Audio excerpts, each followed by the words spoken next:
Hello guys and welcome to Thursday. Thursday, yay! Lol.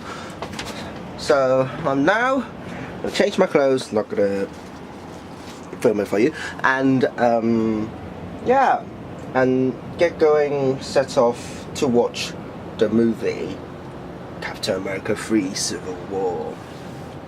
Hopefully it will be good. Yeah, and I'll be watching with some of my friends. Seems exciting enough, so perhaps I'll meet you there. Hi.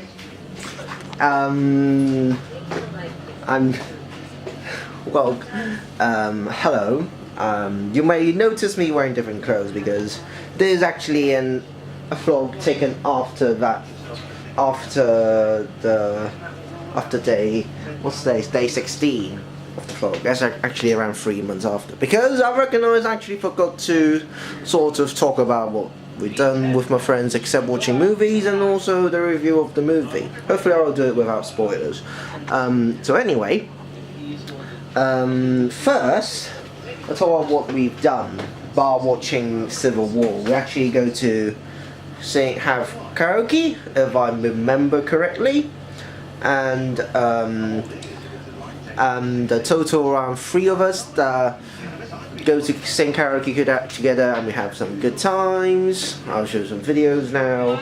Just one of my friends sing some Cantonese songs, which are which I have to say is pretty good. The song itself is really good. Not that my friend is saying really good, but yeah. And basically that's that.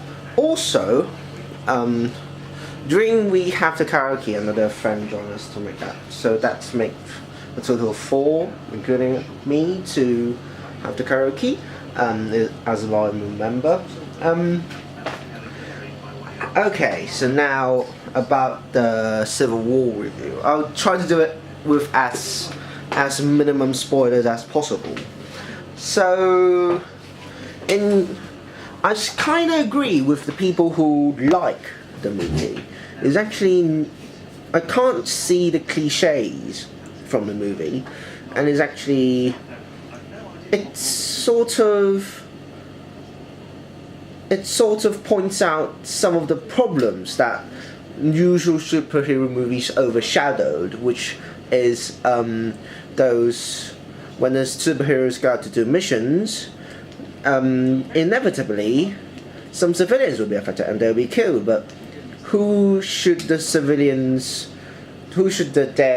dead civilians' families blame the responsibility to?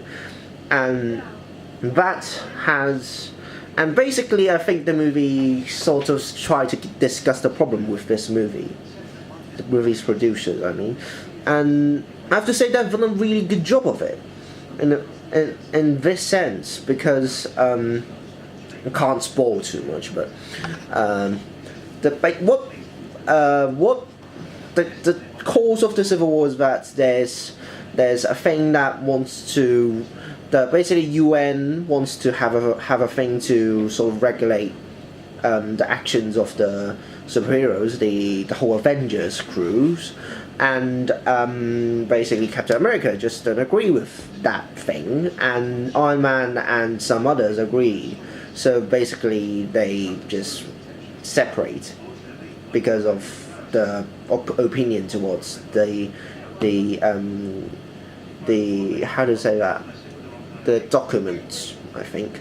And also I kind of forget, but the other thing that Civil War done really good at, whereas other superhero movies can do, it's they sort of probe a lot more into the psychological layer instead of just the physical hits, just basically the action-packed part. And also they put a lot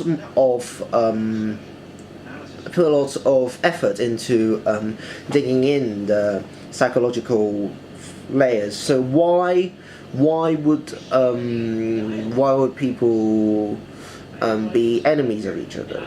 Why would why would the Iron Man support? Well, why would in the end the Iron Man and the Captain America will become different sides? They sort of invest a lot. It's hard to say without spoiling stuff. It's that they sort of how do you say that?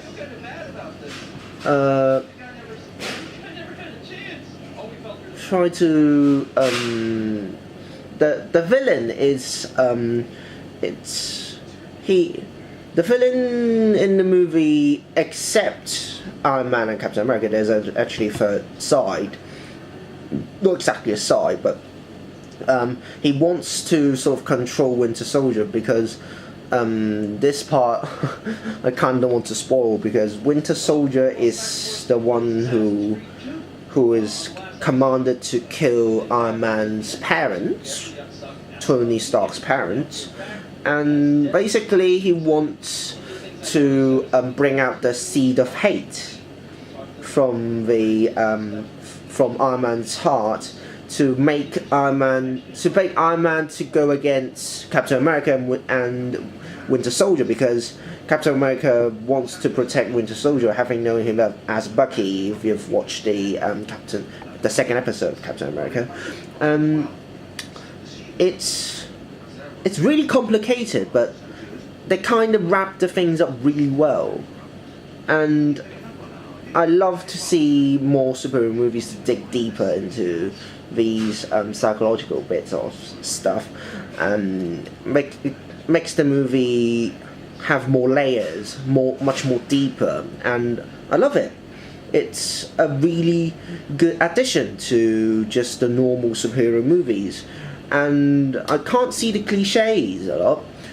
Well, yeah, the cliches aren't that much, not that much that I think of, and it delivered.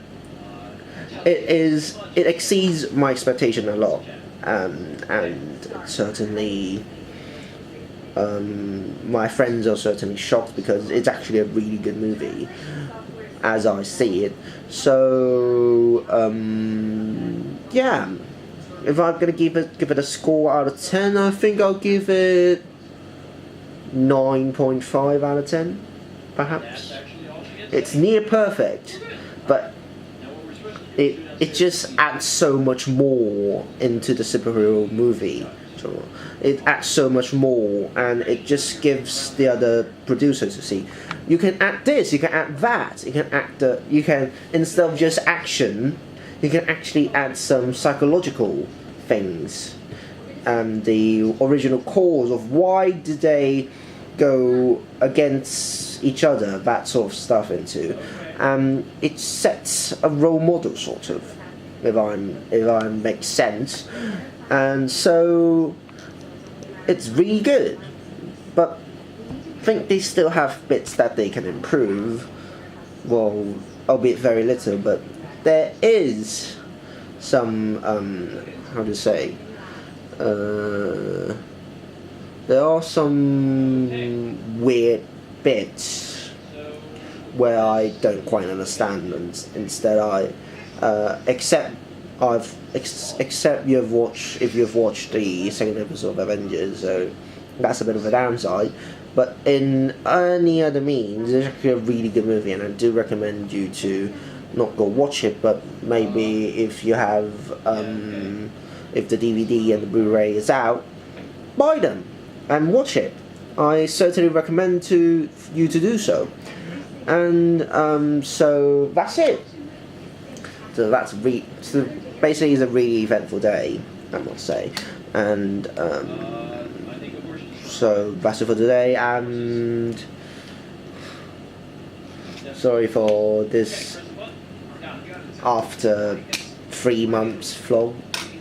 instead of recording this in May, this is now August. Today is now August, and so yeah, that's it for today. And as always, let's speak back the next time, shall we?